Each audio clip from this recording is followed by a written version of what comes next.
How to poke someone on Facebook. Hey everyone, welcome back to our channel. In this video I will guide you on how you can poke someone on Facebook, so make sure to watch the video till the very end.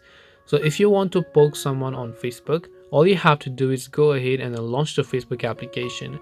Now you might have forgotten that there used to be a feature known as poke, but Facebook actually removed it.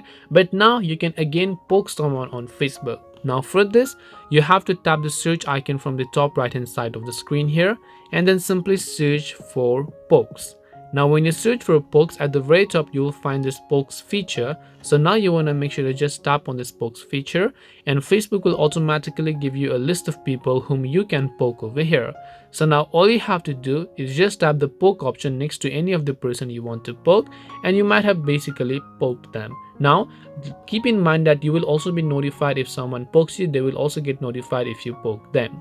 This way you'll be able to poke someone on Facebook.